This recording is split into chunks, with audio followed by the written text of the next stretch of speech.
വിജയലക്ഷ്മി ചേച്ചി എന്താ കേൾക്കുന്നുണ്ടോ എന്നെ? ഉണ്ടല്ലോ. ഞാൻ പറയുന്ന സൗണ്ട് ഇല്ലാത്തോണ്ടോ അല്ലെ? ലച്ചു ഒച്ച പറ. അധികം സൗണ്ട് എടുക്കാൻ പറ്റത്തില്ലെന്നേ. അല്ല ഇത് നമ്മുടെ കൂട്ടത്തിരിക്കുന്ന വിജയലക്ഷ്മി ചേച്ചി വർഷങ്ങളായിട്ട് ക്ലബ് ഹൗസിൽ എല്ലാ റൂമുകളിലും നടക്കുന്ന അല്ലെങ്കിൽ എല്ലാ റൂമുകളിലും കേൾവിക്കാരിയായിട്ടിരിക്കുന്ന ഒരു ആളാണ്. അപ്പൊ ഒരു 4 കൊല്ലങ്ങൾക്ക് മുമ്പ് വിജയലക്ഷ്മി ചേച്ചി ആരാണ് അല്ലെങ്കിൽ ആരാണെന്നല്ല അനുഭവത്തെ കുറിച്ച് സ്വന്തം ജീവിതത്തിൽ നേരിടേണ്ടി വന്ന കുറെ അനുഭവങ്ങളെ കുറിച്ച് കാർത്തിക് ശിവകുമാറിന്റെ റൂമിൽ പണ്ട് പറഞ്ഞിട്ടുണ്ടായിരുന്നു.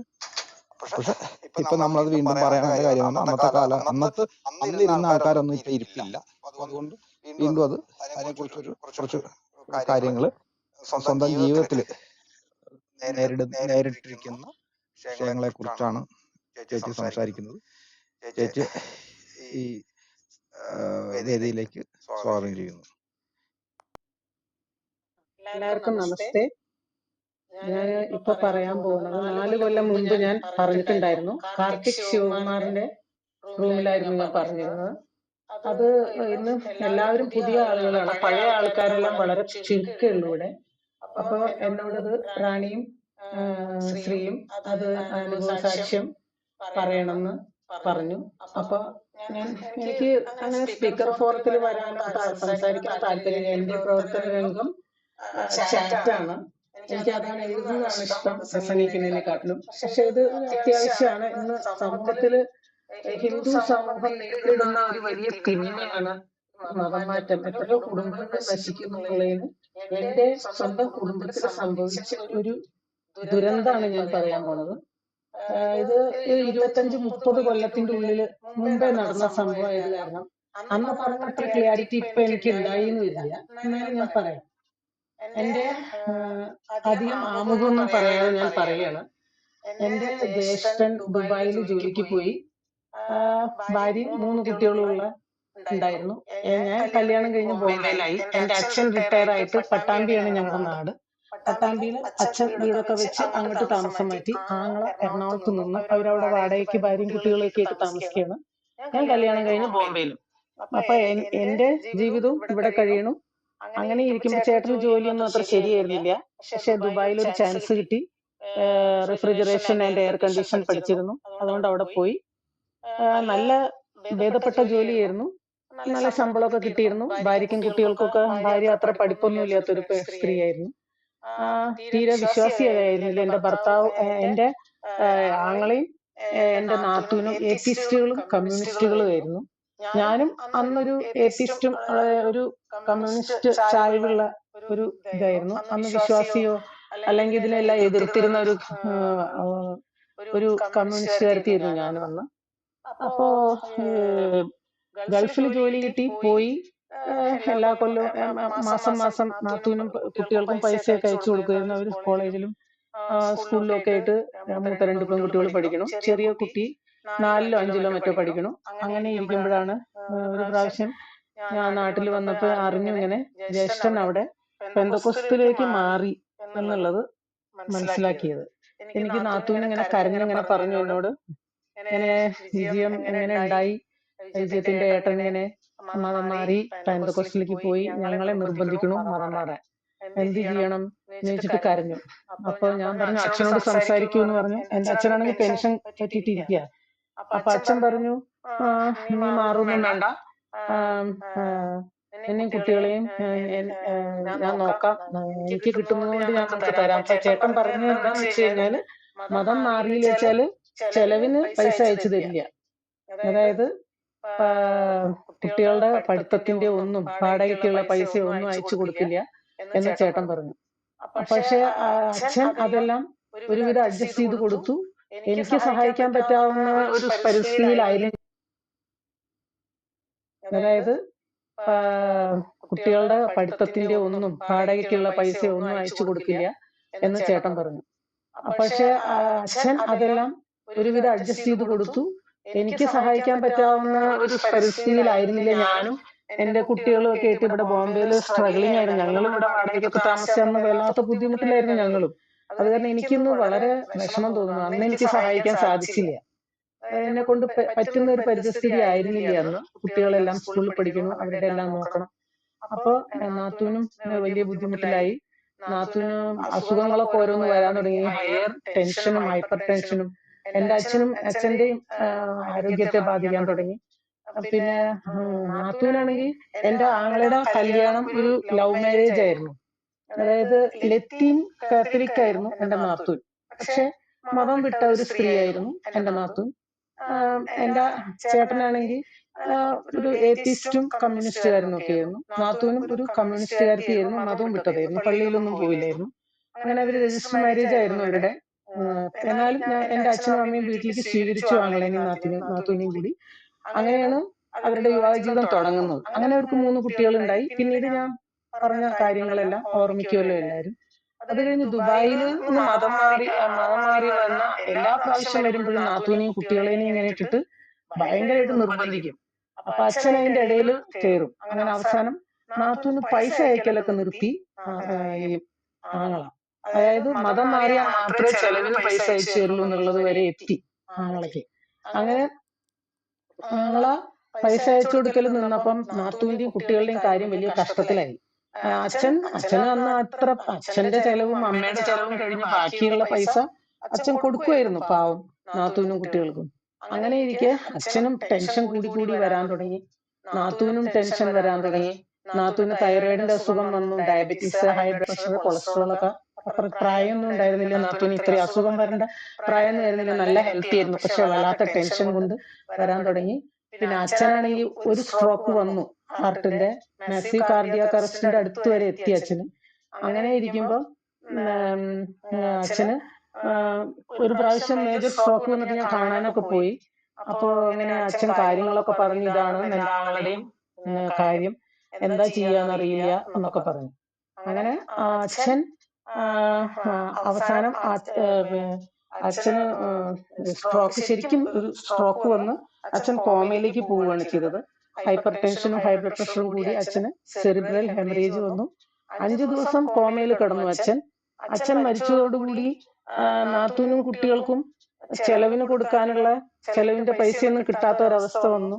അങ്ങനെ അവസാനം സറണ്ടർ ചെയ്തു നാത്തൂൻ. ഇഷ്ടമില്ലാതെ ആ കുട്ടികളെയും കൊണ്ടുപോയി എന്താ പറയാ, ഇപ്പൊ പോത്തുകുളം എന്താ പറയാ ഇവരുടെ കുളത്തിന്, അതിൽ മുങ്ങിയിട്ട് ബാപ്റ്റൈസ് ചെയ്തു. നാത്തൂനെയും കുട്ടികളെയും പെന്തക്കോസ്തിലേക്ക് മാറ്റി. അങ്ങനെ അവര് അതിലേക്ക് മാറി. നാത്തൂന് അപ്പോഴും നാത്തൂന്റെ ഉള്ളിന്റെ നാത്തൂന് ഒരു ഏത്തിസ്റ്റ് ആയിരുന്നു. അപ്പോഴും വിശ്വാസിയായിരുന്നില്ല. സ്വന്തം കുട്ടികൾക്ക് അപ്പൊ പൈസ അയച്ചു കൊടുക്കും, വാടകയുടെ പൈസയൊക്കെ അയച്ചു കൊടുക്കും എന്ന് വിചാരിച്ചിട്ടാണ്. ചേട്ടൻ വീട് വെക്കാൻ വേണ്ടിയിട്ട് എറണാകുളത്ത് എവിടെയോ കുറച്ച് 5 സെന്റ് സ്ഥലമൊക്കെ വാങ്ങിയിരുന്നു. പിന്നെ വീട്ടിൽ നിന്ന് ഷെയർ ഒക്കെ കൊടുത്ത പൈസയും എല്ലാം ചേട്ടന്റെ അടുത്ത് ഉണ്ടായിരുന്നു. മൂത്ത പെൺകുട്ടീനെ ചേട്ടൻ കല്യാണം കഴിച്ചു കൊടുത്തു, രണ്ടാമത്തെ കുട്ടീനെയും കല്യാണം കഴിച്ചു കൊടുത്തു. ഈ കല്യാണം കഴിച്ചു കൊടുത്ത 2 പെൺകുട്ടികളെയും പെന്തക്കോസ്ത് പാസ്റ്റർമാർക്കാണ് കല്യാണം കഴിച്ചു കൊടുത്തത്. അതും വല്ല എന്തോ ഒരു പ്രത്യേകതയുള്ള ആളുകളായിരുന്നു അവര്. വല്ലാത്തൊരു മനുഷ്യന്മാരാണ് അവര്. നമ്മൾ സാധാരണ ഒരു സംസ്കാരമുള്ള ഒരു പെരുമാറ്റമല്ല ഈ പാസ്റ്റർമാർക്കും അവരുടെ കൂടെ വന്ന ആൾക്കാർക്ക്. കല്യാണത്തിന് ഞാൻ പോയിരുന്നു. ആ സമയത്ത് ഹോളൊക്കെ ബുക്ക് ചെയ്ത് അവരുടെ പെന്തക്കോസ്റ്റൽ സ്റ്റൈലിലുള്ള ഒരു കല്യാണമായിരുന്നു. സാധാരണ കത്തോലിക്കരുടെ കല്യാണം പോലത്തെ കല്യാണം ആയിരുന്നില്ല അവരുടെ, വേറൊരു രീതിയായിരുന്നു. പക്ഷെ വല്ലാത്തൊരു നാത്തൂന് വല്ലാത്ത വിഷമുണ്ട്. അപ്പൊ പിന്നെ കല്യാണം കഴിഞ്ഞ് പോയി. അങ്ങനെ അത് കഴിഞ്ഞ് ഞാൻ ബോംബെക്ക് വന്നു. രണ്ടാമത്തെ മകളുടെ കല്യാണവും കഴിഞ്ഞു. ഞാൻ അതിനും പോയി. ഞാൻ ബോംബെയിലേക്ക് വന്നു. കുറച്ചു ദിവസം കഴിയുമ്പോഴാണ് എനിക്ക് എന്റെ ചെറിയ ആങ്ങളുടെ ഫോണ് വരുന്നു. നാത്തൂന് ഇങ്ങനെ മാസീവ് കാർഡിയാക് അറസ്റ്റ് വന്നു, മരിച്ചു എന്നും പറഞ്ഞിട്ട്. എനിക്ക് വിശ്വസിക്കാൻ പറ്റുന്നില്ല. 47 വയസ്സായിട്ടുള്ള എന്റെ നാത്തൂൻ ഒരു കുഴപ്പമുണ്ടായിരുന്നില്ല. ഇത് സ്വീകരിക്കുന്നവരെ വലിയ പ്രശ്നമൊന്നും ഉണ്ടായിരുന്നില്ല. പെട്ടെന്നാണ് ഉണ്ടായത്. ആദ്യം അച്ഛൻ പോയി, പിന്നെ നാത്തൂനും പോയി.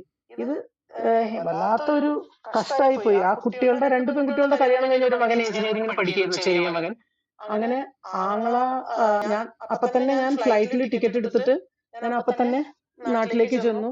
അപ്പൊ ശവസംസ്കാരത്തിലൊക്കെ പങ്കെടുത്തു, അവരുടെ കൂടെ നിന്നിട്ട്. അമ്മയ്ക്കും ഒക്കെ ഭയങ്കര വിഷമായിരുന്നു. അങ്ങനെ അതാണ്. അപ്പൊ ഇതിന്റെ ഇടയിൽ നടന്ന ഇതിപ്പോ ഞാൻ ചുരുക്കമായിട്ട് പറഞ്ഞതാണ്. ഇതിന്റെ ഇടയിൽ നടന്നൊരു സംഭവം ഞാൻ പറയാം. ഇവര് പെന്തക്കോസ്ത്, നാത്തൂനും കുട്ടികളും പെന്തക്കോസ്ത് ആയതിനു ശേഷം ഞാൻ ഒരു പ്രാവശ്യം നാട്ടില് വന്ന സമയത്ത് നാത്തൂൻ എന്നെ എല്ലാ പ്രാവശ്യവും ഞാൻ നാട്ടിൽ വരുമ്പോ അവര് ഊണ് കഴിക്കാൻ വേണ്ടിയിട്ട് എന്നെ വിളിക്കും. ഞാൻ അവരുടെ വീട്ടിൽ ചെന്നു. അവരുടെ വീട്ടിൽ ചെന്നപ്പോ ആ കറക്റ്റ് ആ ടൈമില് ഇവര് പെന്തക്കോസ്ത് പാസ്റ്റർമാര് 5-6 പേര് വന്ന് പ്രാർത്ഥന തുടങ്ങി. അതായത് ഒരു പക്ഷെ ഞാൻ വരും എന്നറിഞ്ഞിട്ട് എന്നെയും കൂടെ കിട്ടും എന്നുള്ള ഒരു ഇതിൽ വന്നതായിരിക്കാം. പ്രാർത്ഥിക്കുമ്പോൾ ഇവർ ആകാശത്തേക്ക് കൈ ഇങ്ങനെ മുകളിലേക്ക് വലിച്ചെറിഞ്ഞ് ഹല്ലേലൂയ സ്തോത്രം എന്നൊക്കെ പറയുന്നു. അപ്പൊ എന്റെ നാത്തൂനും ഇതിൽ കാണിക്കുന്ന പോലെ കാണിക്കുകയാണ്. പക്ഷെ കണ്ണിന്ന് വെള്ളം ഇങ്ങനെ വരുന്നു. നാത്തൂന് ശരിക്കും കരയായിരുന്നു. അപ്പൊ അത് കഴിഞ്ഞ് ഇവരെല്ലാം പോയതിനു ശേഷം ഞാൻ നാത്തൂനോട് ചോദിച്ചു, ചേച്ചി എന്തിനാ കരഞ്ഞത്, എന്തിനാന്ന് ചോദിച്ചാൽ പറയാ, എനിക്ക് വിശ്വാസമില്ല, എന്നെ കൊണ്ട് നിർബന്ധിച്ച് കാണിപ്പിച്ചതാണ് ഇതെല്ലാം, അതുകൊണ്ടുള്ള സങ്കടം കൊണ്ടാണ് ഞാൻ കരഞ്ഞത് എന്നോട് പറഞ്ഞു. അങ്ങനെ ആ ഒരു കുടുംബം ഛിന്ന ഭിന്നമായി പോയി. ആ പെൺകുട്ടികൾ, എനിക്കറിയില്ലായിരുന്നു എവിടെയാണ് ആ പെൺകുട്ടികൾ. എന്റെ കയ്യിൽ കിടന്ന് ഞാൻ എല്ലാ പ്രാവശ്യവും നാട്ടിൽ വരുമ്പോൾ എന്റെ കുട്ടികളും ആ കുട്ടികളൊക്കെ ഒന്നിച്ച് പറമ്പിലും പാടത്തും എല്ലാം കളിച്ചു നടന്നതെല്ലാം ഞാനിപ്പോഴും ഓർക്കും. ഇന്ന് ആ കുട്ടികള് എവിടെയാണോ എന്താണോ ഒന്നും എനിക്കറിയില്ല, യാതൊരു ബന്ധവുമില്ല. ആദ്യമൊക്കെ എനിക്ക് ഫോൺ വരുമായിരുന്നു, ചേട്ടന്റെ സഹോദരി നീ പാപിയാകുന്നു, നീ വരൂ യേശുവിന്റെ മാർഗം സ്വീകരിക്കൂ എന്നൊക്കെ പറഞ്ഞ് എനിക്കിങ്ങനെ കോൾ വരും. എനിക്കാണെങ്കിൽ ബോറടിക്കാൻ തുടങ്ങും. അവസാനം കേട്ടിട്ട് ഞാൻ അവസാനം ബൈബിളിലെ പല കാര്യങ്ങളും ചോദിക്കാൻ തുടങ്ങും. ഓരോരോ കാര്യങ്ങൾ ഞാനും കുറച്ച് ബൈബിളൊക്കെ പഠിച്ചിട്ടുള്ളതാണ്. ഞാൻ കമ്മ്യൂണിസ്റ്റ് ആയ കാലത്ത് എല്ലാ മതങ്ങളെ പറ്റിയിട്ടും പഠിച്ചപ്പോ ബൈബിളും പഠിച്ചതാണ്. അപ്പൊ അതിനെപ്പറ്റി ചോദിക്കും. അപ്പൊ പുള്ളിക്ക് ദേഷ്യം വരും. അങ്ങനെ എന്നിട്ടും ഒരു നാണമില്ലാതെ പിന്നെ എനിക്ക് കോൾ ചെയ്യും. അവസാനം ഞാൻ ബ്ലോക്ക് ചെയ്ത് വെച്ചു. പിന്നെ ഇപ്പൊ ഞാനായിട്ടൊരു ബന്ധമില്ല. പക്ഷെ പുള്ളി 60ാമത്തെ വയസ്സിൽ വേറൊരു കല്യാണം കഴിച്ചു. എന്റെ നാത്തൂൻ മരിച്ചു പോയിട്ട് കുറെ കഴിഞ്ഞിട്ട് വേറൊരു കല്യാണം കഴിച്ചു. മക്കൾക്ക് ഇഷ്ടമല്ലായിരുന്നു. കാരണം മക്കള് അച്ഛനായിട്ട് യാതൊരു കണക്ഷനും ഇല്ല. അപ്പൊ പുള്ളിയും ഭാര്യ എവിടെയാണെന്നൊന്നും ആർക്കും അറിയില്ല. ഇതാണ് കഥ. കുടുംബം ഛിന്ന ഭിന്നമായി പോയി. ആങ്ങള എറണാകുളത്ത് എവിടെ 5 സെന്റ് സ്ഥലം വാങ്ങിയിരുന്നു വീട് വെക്കാൻ വേണ്ടിയിട്ട്. ആ സ്ഥലം എല്ലാം വിറ്റു എന്നാണ് കേട്ടത്. പിന്നെ ഞങ്ങളുടെ പട്ടാമ്പിയിലുള്ള ഞങ്ങളുടെ ഷെയർ വിറ്റിട്ട്, ഞങ്ങളുടെ പറമ്പ് വിറ്റിട്ടും വീടും പറമ്പും വിറ്റിട്ടുള്ള പൈസയുടെ ഷെയർ ചേട്ടന് കിട്ടിയിരുന്നു. ആ പൈസ എവിടെ പോയി എന്നറിയില്ല. ഒന്നുമില്ല. ആരാണ് ഈ പൈസ എല്ലാം കൊണ്ടുപോയത്? പിന്നെ ദുബായിൽ നിന്ന് ഇഷ്ടംപോലെ പണം ഉണ്ടാക്കിയിരുന്നു, അതും അറിയില്ല. ഇന്ന് എവിടെയോ ഒരു സ്ഥലത്ത് വാടകയ്ക്ക് ഏതോ ഒരു സ്ഥലം എവിടെയാന്ന് ഞാൻ റിവീൽ ചെയ്യുന്നില്ല.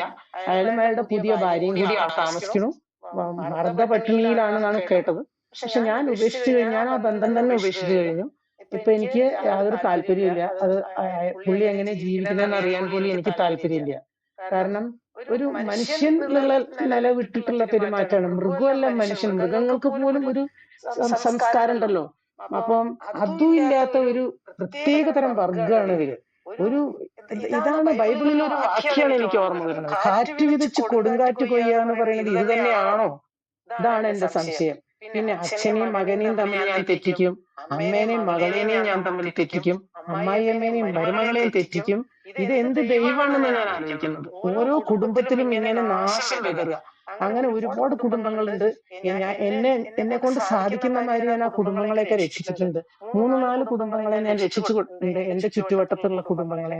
ഇവരെന്താ ചെയ്യാന്ന് വെച്ച് കഴിഞ്ഞാല്, തേനീച്ച കൂട്ടുന്ന റാണീനെ എടുത്തു കൊണ്ടുപോയ ബാക്കിയുള്ള വർക്കേഴ്സ് ആയിട്ടുള്ള ബാക്കിയുള്ള തേനീച്ചകളൊക്കെ പുറകെ വരുന്നത് പോലെ വീട്ടിലെ ഏതെങ്കിലും ഒരു മെമ്പറേനെ പെന്തക്കോസ്താക്കും, എന്നിട്ട് മതം മാറ്റി പെന്തക്കോസ്താക്കും.